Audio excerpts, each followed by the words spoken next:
allé à l'école à Mélin.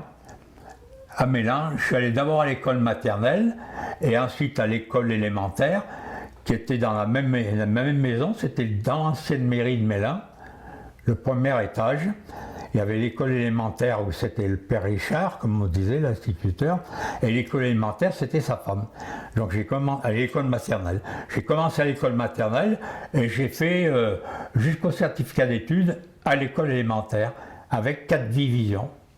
Mélin, il y avait une cinquantaine de paysans, et il y avait le haut de Mélin où il y avait déjà quelques belles villas, mais autrement, il devait y avoir 1300, 1500 habitants.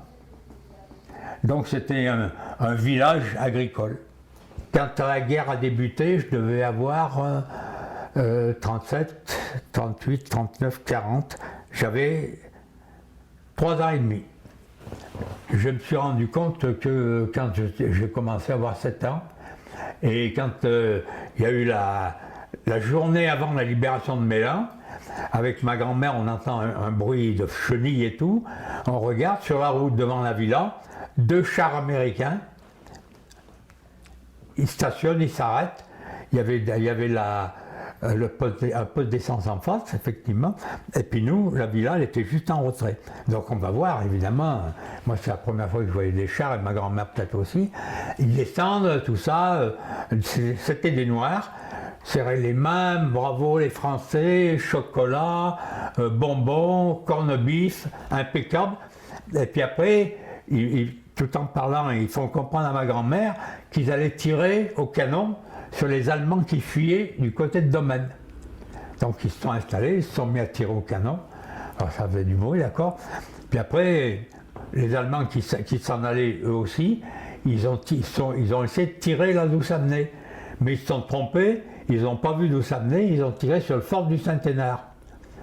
Et c'est là où je pense que peut-être à ma grand-mère et moi on a échappé belle, parce que s'ils avaient trouvé où c'est, les chars étaient là, ma maison elle était là, et nous on était le long de la barrière, on les regardait tirer. Donc moindre obus qui tombait là, ben, je ne serais plus là. Voilà. Vous étiez à côté alors? J'étais à côté. Et en même temps, ben, après dans la nuit ils sont partis, pour continuer à pourchasser les Allemands, et le lendemain matin il y avait officiellement la libération de Mélin. Donc je retourne vers l'école, à la mairie. Devant la mairie, ça pétait de partout. Il y avait le maquis, ils étaient descendus avec leurs mitraillettes, ils tiraient en l'air, la victoire, tout ça. Le drapeau tricolore à la mairie. Mon instituteur qui était très dans le coup, honoré et tout ça. Et puis en même temps, il cherchait les collaborateurs. À Mélin, on a eu 2 ou 3 collaborateurs sérieux qui ont fait tuer du monde, mais manque de peau.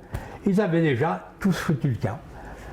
Et on les a retrouvés après 2 ans, quand le général de Gaulle a pris la décision. Maintenant, on ne chasse plus personne, on revient tous français.